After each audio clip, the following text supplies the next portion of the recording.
Hello नमस्कार, मैं नील सकरवा कक्षा 12 के सिलेबस में डे 118 में और प्रत्यावर्ती धारा हमारा चैप्टर चल रहा है अल्टरनेटिंग करंट, जिसमें हमने एल के बारे में, इंडक्टर के बारे में, सी कैपेसिटर के बारे में और आर रजिस्टर के बारे में पढ़ लिया था।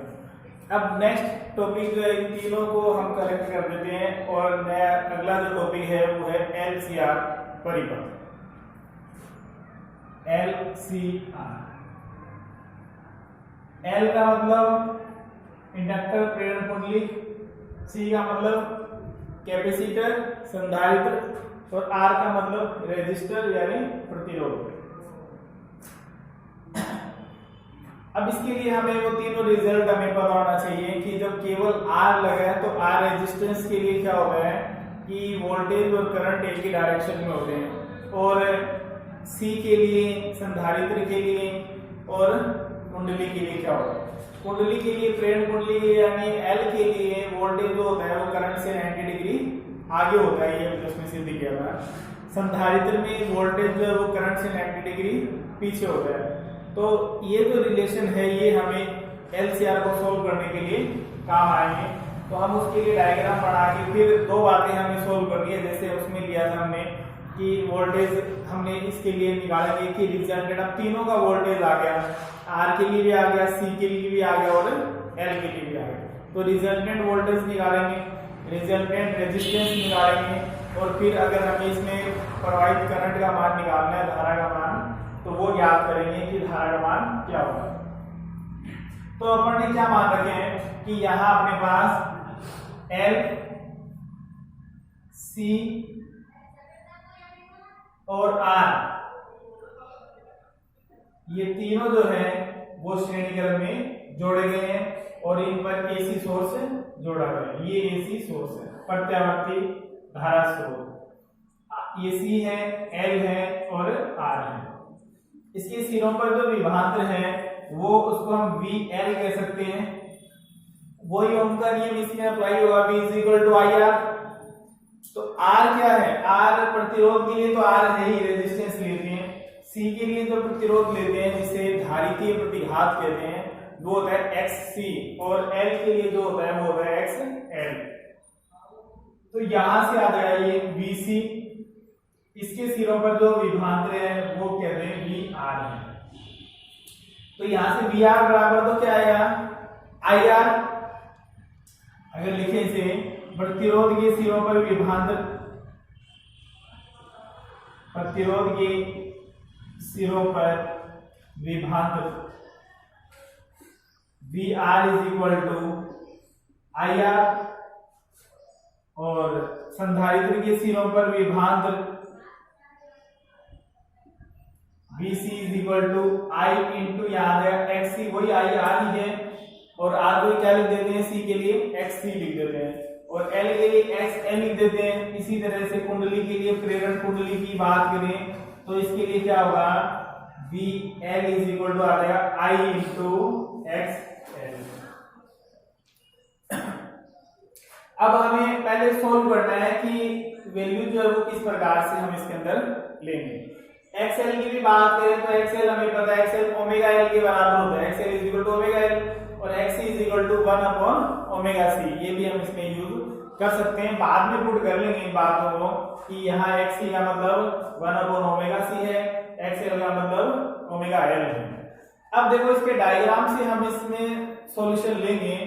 अपने को वही बातें पता होनी चाहिए, तीनों बातें जो मैंने अभी रिपीट की थी दोबारा कर लेते हैं। सबसे महत्वपूर्ण बात है L, C और R के रिजल्ट हमें पता होने चाहिए। R का रिजल्ट क्या है, वोल्टेज और करंट एक ही डायरेक्शन में होते हैं। L का क्या है, वोल्टेज 90 डिग्री आगे होता है, और C का क्या है, वोल्टेज 90 डिग्री पीछे होता है। तो यहां अगर लें वैल्यू, इधर बढ़ा देता हूं डायग्राम,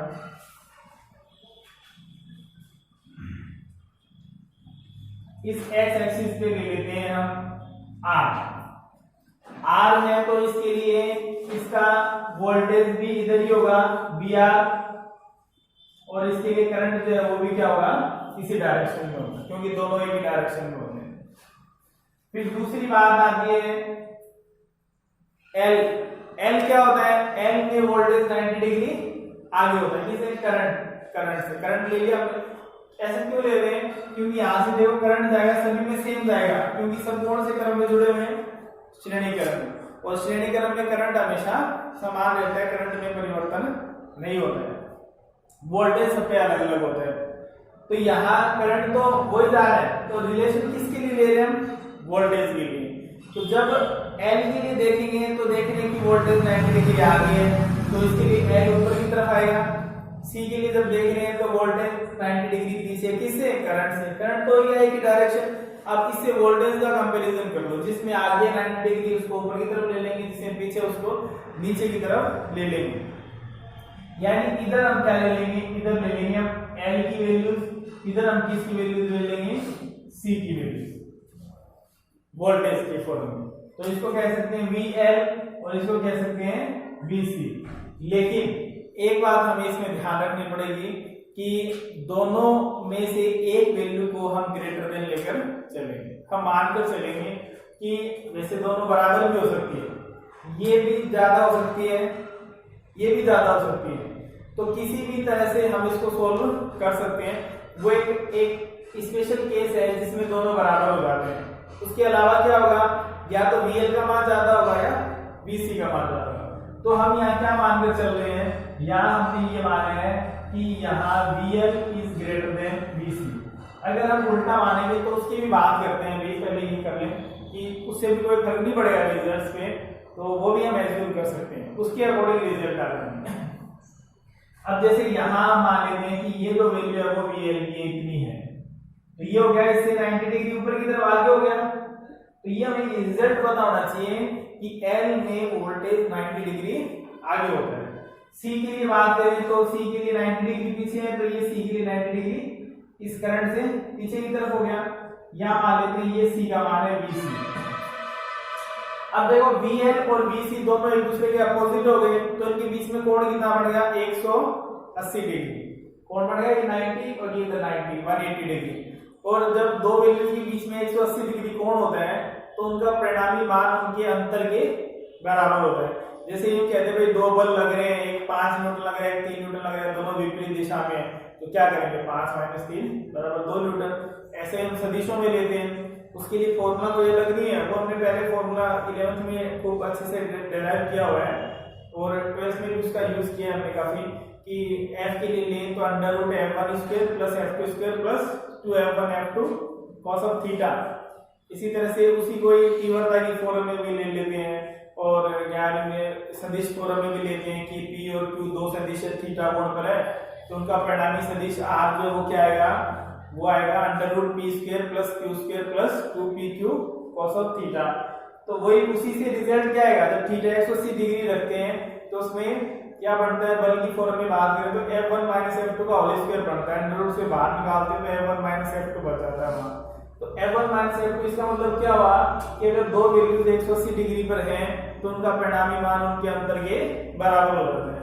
इसलिए हमने इसको एक को बड़ा मान लिया और एक को छोटा मान लिया, तो इस बड़े में से छोटी वैल्यू माइनस कर देंगे तो रिजल्टेंट वैल्यू मान लो इतनी बची है। यहाँ ये जो मान है वो कितना आएगा, ये हो गया VL में से क्या घटा देंगे, VC घटा देंगे। ये इधर ही क्यों बचा है, क्योंकि इधर का मान ज्यादा है। अब देखो अगर हम उल्टा मान दे VC is greater than from VL, ये लिख सकते हैं कि VC का मान बड़ा है, तो ये वैल्यू थोड़ी सी ज्यादा बना लेते और ये वैल्यू कम बना लेते, ज्यादा में से कम घट जाता है, रिजल्ट किधर आता है, नीचे की तरफ। तो जो ग्राफ ऊपर की तरफ बढ़ना चाहिए था वो ग्राफ किधर बढ़ जाता, नीचे की तरफ, बस और कोई फर्क नहीं पड़ता। VL - VC लिखा है तो यहाँ आ जाता VC - VL। इसलिए इसको भी कहीं कोई रटने की जरूरत नहीं है कि भाई किताब में VL is greater than VC लिखा है, हमने नोट्स में लिखा है, या हमने क्लास में पढ़ा था, ऐसा कोई जरूरी कंपलसरी नहीं है। आप इसमें VC is greater than from VL भी मान सकते हैं, और आप इंपॉर्टेंट टॉपिक है ये, इसको समझ के और आप खुद करके भी देख सकते हैं कि VC is greater than VL के लिए क्या रिजल्ट आएंगे। तो उससे आपकी एक तो इस टॉपिक की भी प्रैक्टिस हो जाएगी, एक नई प्रैक्टिस भी हो जाएगी। अगर आपको मान लो कंफ्यूज करने के लिए एग्जाम में दे ही दें कि LCR के लिए आप प्रतिबाधा का व्यंजक ज्ञात कीजिए जिसमें VC is greater than VL, bracket में लिख दें, क्या बड़ी बात है, इसमें लिखा जा सकता है। तो फिर आपको वही बात लेकर चलनी पड़ेगी कि पड़ेगी इसके अंदर, वरना आपको दिया गया है कि BC is greater than BL लेकर चलो, आपको ये दे दिया क्वेश्चन में कि ये लेकर आपको चलना है, लेकिन आपने वो रटा मार रखा है, पढ़ रखा है उसको, तो आप वो लेकर चल रहे हो तो फिर आपको नंबर नहीं मिलेगी, गलत होगा। इसलिए आप दोनों तरीके से ही इसको ध्यान रख सकते हैं। एक तरीका समझ में आ रहा है तो दूसरा इसी में बिना किए भी हम कर सकते हैं, बाद में डायरेक्ट मान लो एग्जाम में लोग आगे तो भी कर सकते हैं, लेकिन आप खुद एक बार प्रैक्टिस कर लेंगे तो ज्यादा अच्छा रहेगा। अब देखो ये इसका पॉइंट यहाँ है, इस पॉइंट को A बिंदु दे देते हैं और ये बिंदु जो है वो B है। अब यहाँ इसके सामने और इधर इसके सामने ये इसके रिजल्टेंट वैल्यू को शो करेगा, C बिंदु मान लेते इसे।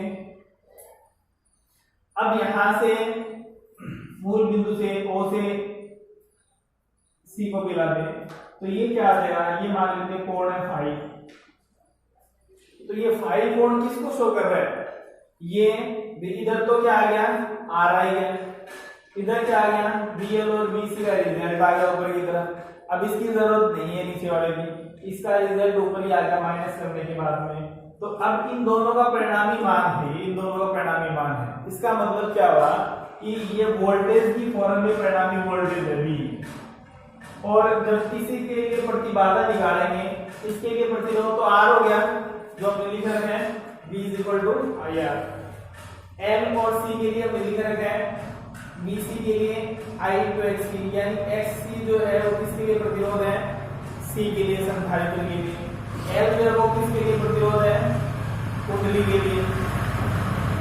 तो ये सब इसके प्रतिरोध आ गए। तो यहां से जो प्रतिरोध आएगा इस B से जो प्रतिरोध आएगा वो किसका होगा, वो इस LCR परिपथ का परिणामी प्रतिरोध होगा, जिसे परिणामी प्रतिबाधा कहेंगे, और उसको हम Z से लिखेंगे, Z से।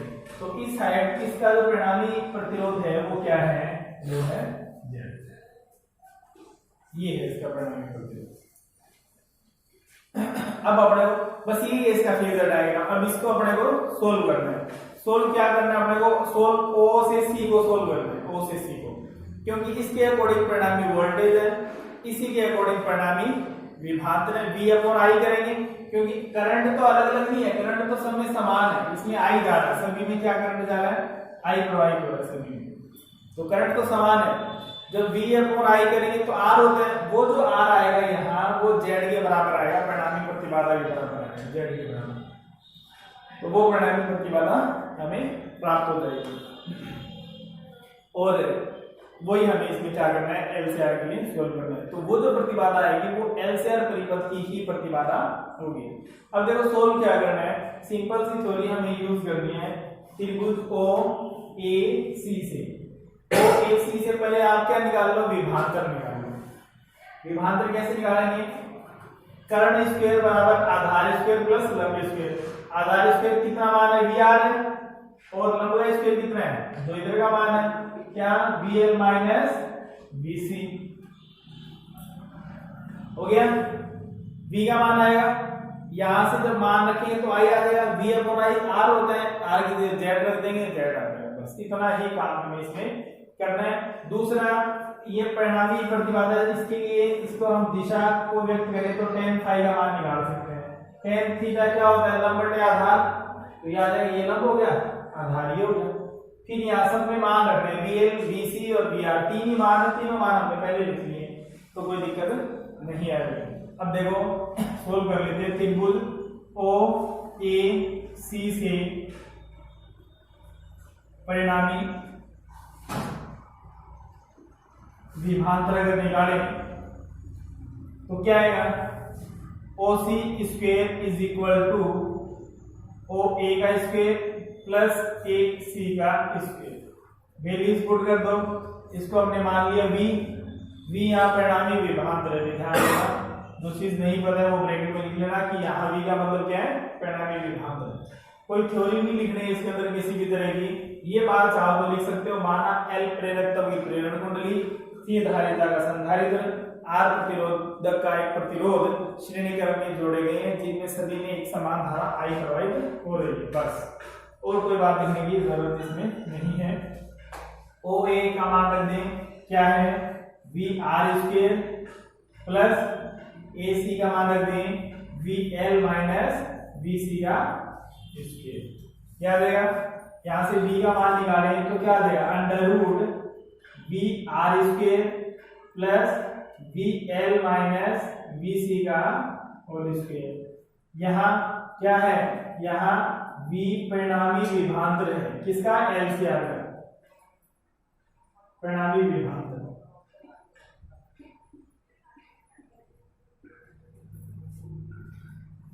अब इसमें वी आर का मान क्या है, आई आर रख देंगे, वी एल का मान क्या है, आई एक्स एल, ये भी रख देंगे, वी सी का मान क्या है, आई एक्स सी, ये वैल्यूज पुट कर देंगे तो ये आ जाएगा, स्क्वायर कर देंगे, पूरा एक साथ लिख लो चाहे और चाहे डायरेक्ट लिख दो।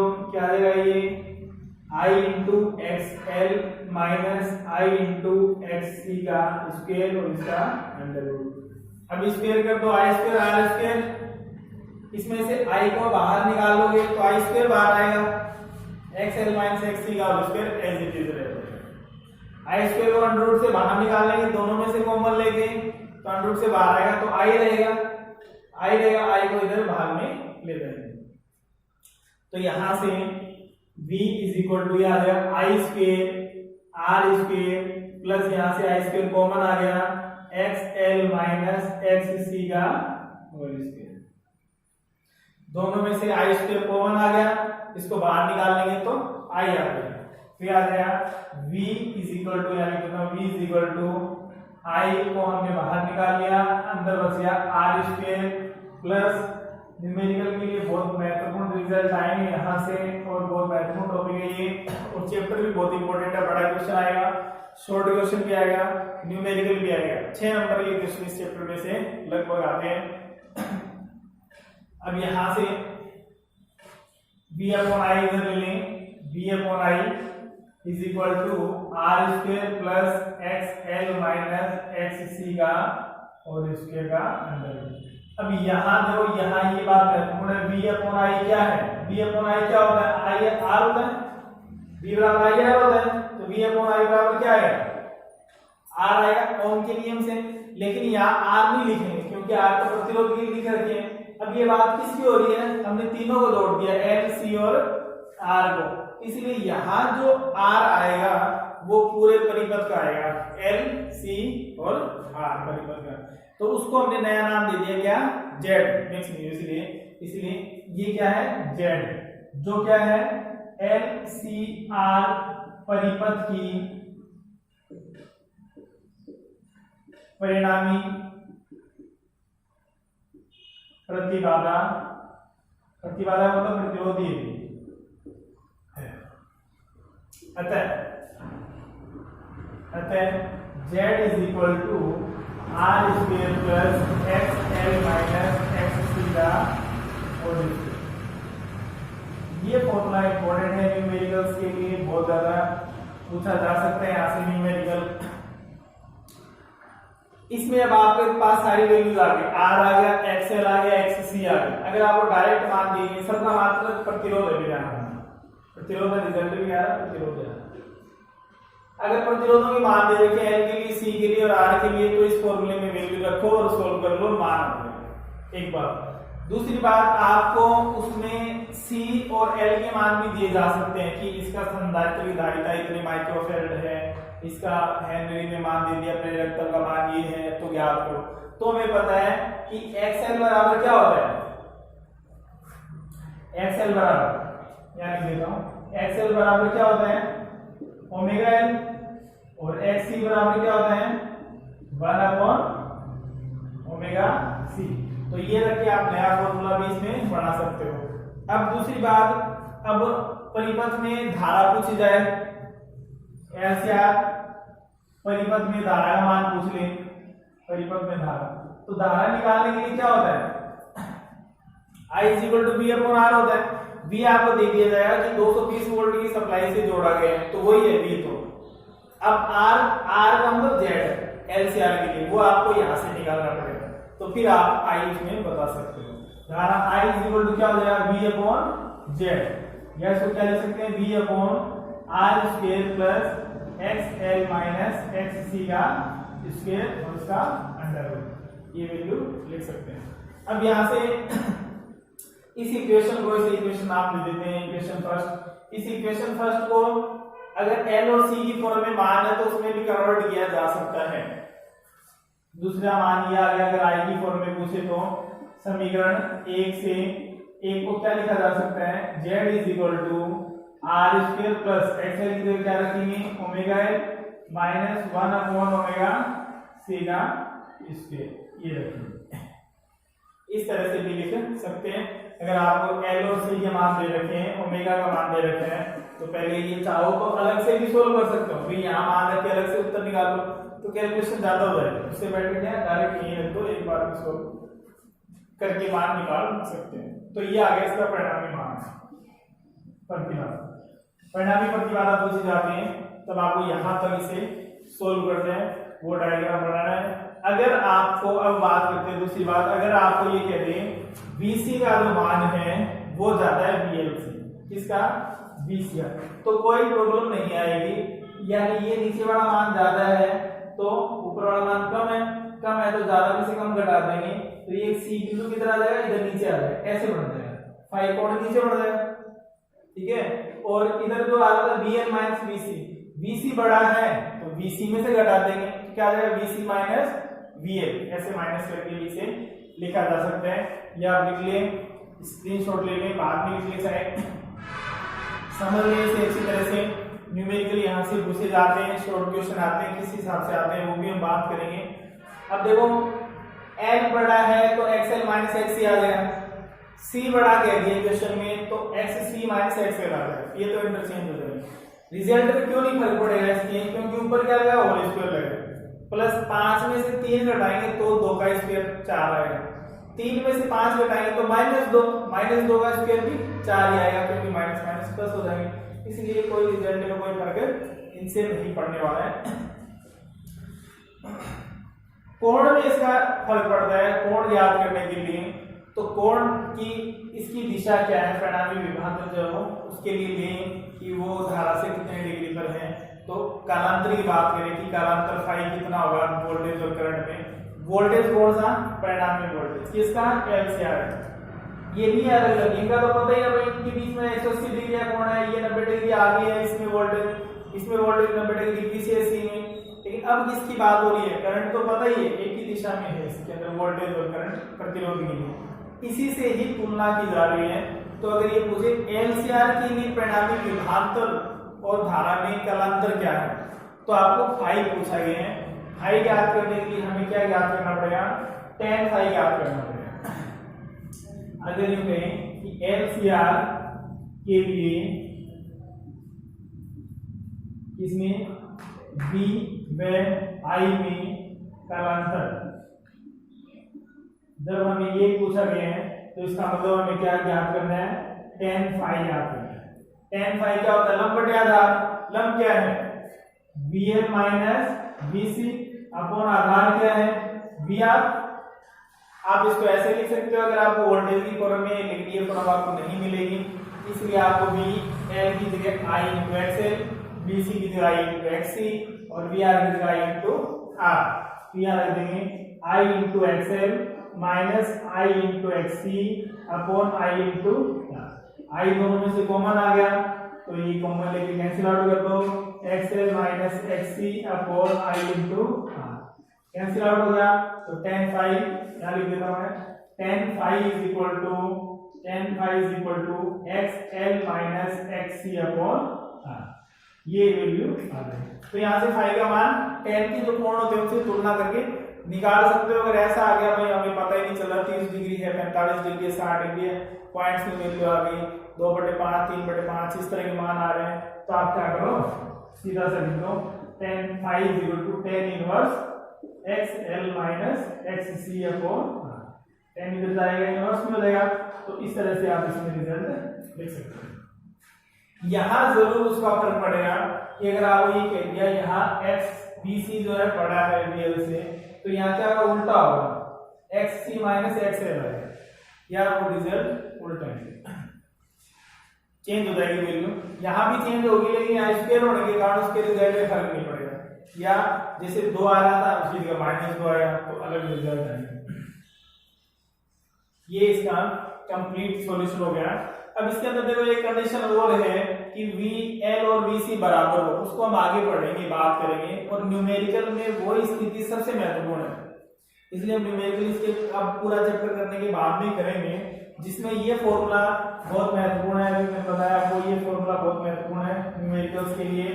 लेकिन उसमें एक कंडीशन और लगेगी कि यदि VL और VC बराबर हो, एक बार या यूं कह दें कि XL और X के बराबर, तो बात तो वही है, XL और X के बराबर होगी तो ये वैल्यू 0 हो जाएगी। 0 हो जाएगी तो Z और R क्या हो जाएंगे, अंडर रूट से बाहर निकालेंगे तो R आ जाएगा, तो Z और R बराबर हो जाएंगे, Z बराबर R हो जाएंगे।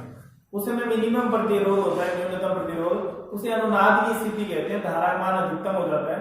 हम उसके बाद डिटेल से करेंगे, नेक्स्ट टॉपिक आएगा अभी टॉपिक के बाद में, उसे कहते हैं LCR अनुनादी परिपथ, अनुनाद की स्थिति। तो वो टॉपिक भी महत्वपूर्ण है और न्यूमेरिकल के लिए वो महत्वपूर्ण है, क्योंकि उसको पढ़ने के बाद में ही हम इसके न्यूमेरिकल करेंगे, क्योंकि वो कंडीशन अप्लाई करके न्यूमेरिकल पूछा जाता है सिंपल साइड नंबर में। तो आप इसको अच्छे से पढ़ लें। अब इसके अंदर 2 बातें और रह गई हैं जो हम नेक्स्ट क्लास में करेंगे। आप खुद भी इसको करके देखना चाहें तो देख सकते हैं, दिक्कत नहीं आएगी। क्वेश्चन भी तरीका मैं आपको इसी क्लास में बता देता हूँ, उसका नेक्स्ट क्लास में फिर हम जिक्र करेंगे उसका। क्या है, आपको इसमें 2 बातें पूछ जाएगी, L R परिपथ और RC परिपथ, इनसे भी क्वेश्चन पूछा जा सकता है। L R परिपथ और RC परिपथ। अब देखो R तो दोनों में है ही, LC परिपथ जो पढ़ेंगे वो तो हम आगे कर ही लेंगे। LC परिपथ L में तो L और C दोनों एक दूसरे के अपोजिट हो गए, तो उनका तो सीधा सा रिजल्ट आता है, बड़े में से छोटा घटा दो तो उनकी कोई ज्यादा दिक्कत है नहीं, उसकी भी हम बात कर लेंगे। लेकिन ये 2 टॉपिक इसमें से निकाले जा सकते हैं। तो इसमें क्या करना है, RC का मतलब क्या है, इसमें L नहीं है तो आप इस डायग्राम को चेंज कर देंगे, L हटा देंगे यहां से, ठीक है। L R में C नहीं है तो C को हटा देंगे, L और R रहेंगे। जो 2 वैल्यू रहेगी उन्हीं को लेकर डायग्राम बनाना है, उन्हीं को लेकर सॉल्यूशन करना है। इसी के अकॉर्डिंग अगर कहें, नमस्ते सर, इसी के अकॉर्डिंग अगर कहें तो क्या कंडीशन आएगी, इसी के अकॉर्डिंग कहें तो LCR परिपथ में जो वैल्यू नहीं है उसको 0 रख सकते हैं फॉर रिजल्ट्स। जैसे कि इसके अंदर L नहीं है तो इस रिजल्ट में L की वैल्यू क्या आ जाएगी, 0। L नहीं है तो L का मान क्या 0 है, 0 है तो क्या करेगा, -xc का स्क्वायर करेंगे तो वही xc का स्क्वायर माइनस प्लस हो जाएगा, तो रिजल्ट क्या आएगा r स्क्वायर प्लस xc का स्क्वायर। तो अगर क्वेश्चन में ऐसी बात यूज हो रही है तो आपको पूरा सोल्व करके देखना नहीं है, आप सीधा ध्यान रखें कि अपने पास तीनों के लिए तो ये फॉर्मूला है। क्वेश्चन में अगर कहते हैं कि 2 ही कंपोनेंट उसमें जुड़े हुए हैं, L जुड़ा है और R जुड़ा है, तो L और R जुड़ा तो C भी जुड़ा, तो इसका मतलब आप यहाँ से C को 0 कर दें तो R स्क्वायर प्लस XL का स्क्वायर नया फॉर्मूला बनेगा। लेकिन अगर आपको प्रूफ करने के लिए कह दिया जाए तो भी आप उस प्रूफ को सोल्व कर सकते हैं। उसके लिए क्या करना आपको वो हम बात कर लेते हैं। सोल्व आप खुद करके देखिए एक बार, नहीं होगा तो कल की क्लास में फिर इसको सोल्व हमें तो करना ही है, करेंगे इसको सोल्व, लेकिन खुद करके देखेंगे तो आपको एक क्लास देखने की भी नौबत नहीं आएगी और आपका रिवीजन ही हो जाएगा डायरेक्ट। तो यहाँ से देखें, RC की बात करते हैं, L हटा दिया, RC ये जुड़ गया, ये तो आगे डायग्राम, L हटा दिया तो आपको ये बात नहीं लिखनी है, L के बारे में कुछ लिखना ही नहीं क्योंकि है ही नहीं। अब आप आते हैं इस डायग्राम पे, क्योंकि सारा इसी से सोल्व करेंगे। तो R तो ये है ही, R में करंट और वोल्टेज एक ही डायरेक्शन में होते हैं। L किधर है, L से ये बात पता होनी चाहिए कि कुंडली में जो वोल्टेज होता है वो करंट से 90 डिग्री आगे होता है, तो वोल्टेज किधर बनेगा, L का ऊपर की तरफ से बनेगा। C तो है ही नहीं, तो छोड़ दो। तो हमने जो यहाँ आप जहां पर भी आपने मान लिया, कहीं पर भी मान लिया, उसके सामने वो पॉइंट आप ले लोगे। इसी तरह से Z बनेगा, तो ये C नहीं आएगा, डायरेक्ट L से ही सोल्व हो जाएगा। यानी ये जो हमने पाइथागोरस थ्योरम लगाई है, v square is equal to ये vr स्क्वायर प्लस क्या आ जाएगा, vl स्क्वायर आ जाएगा। तो ये vl माइनस vc नहीं आएगा, क्या आ जाएगा, vl स्क्वायर आ जाएगा। तो सीधा ये भी कह सकते हैं VC है ही नहीं, C नहीं है तो उसकी कोई वोल्टेज भी नहीं है, 0 हो गया, तो VL स्क्वायर। यहाँ से भी I इंटू XL का स्क्वायर, तो I square XL square, I square common आ जाएगा, वही V अपॉन Z आ जाएगा, लेकिन यहाँ C नहीं है तो R square plus XL square, वो उसी तरह से चलेगा। फिर वही बात tan फाई में भी आपको क्या करना है, tan फाई में भी C तो है ही नहीं, तो क्या करना है, लंब बटे आधार। लंब क्या है, लंब है यहाँ VL है, तो यहाँ VL अपॉन VR, VL की जगह I into XL upon IR, I से I कट गया, क्या गया XL अपॉन R, तो इसके लिए फॉर्मूला XL अपॉन R आ जाएगा, tan inverse XL upon R, और XC नहीं होगा। तो इस तरह से दूसरी बात, फिर जब आपको मान लो अगर RC परिपथ सोल्व करना है तो RC, R और C जुड़े हुए हैं, तो C वोल्टेज क्या होता है, C के लिए संधारित्र के लिए वोल्टेज न बढ़ेगी, पीछे होता है, तो इसका ग्राफ किधर बढ़ेगा, नीचे की तरफ बढ़ेगा, ये बात आप ध्यान रखना। तो ये थोड़ा सा समरी मैंने आपको बताई है, इसका आप सोल्व करके जरूर देख लेना, हो तो भी और नहीं हो तो भी एक बार करके जरूर देखें। तो फिर बाकी अपने नेक्स्ट क्लास में दोनों को ही दोनों सर्किट सोल्व करेंगे, LR करेंगे और RC सर्किट नेक्स्ट क्लास में दोनों ही करेंगे, दोनों इसी से करेंगे। अगर आपको ये समझ में आ गया तो फिर दिक्कत नहीं आएगी। न्यूमेरिकल के लिए भी इम्पोर्टेंट है, वैसे भी क्वेश्चन पूछ लिया जाता है, और ये तीनों का रिजल्ट इसमें यूज होते हैं, L के, R के और C के, वो अच्छी तरह समझ में आए तो कोई दिक्कत नहीं आएगी इसमें। तो इसको आप अच्छी तरह से रिवाइज करने, सोल्व करके देखने। नेक्स्ट क्लास में हम इसमें LR और RC परिपथ की बात करेंगे, उनको सोल्व करेंगे। तब तक आप इसको रिवाइज करें, पढ़ लें, कोई दिक्कत आए तो बता दें और उसमें लिख दें कमेंट बॉक्स में।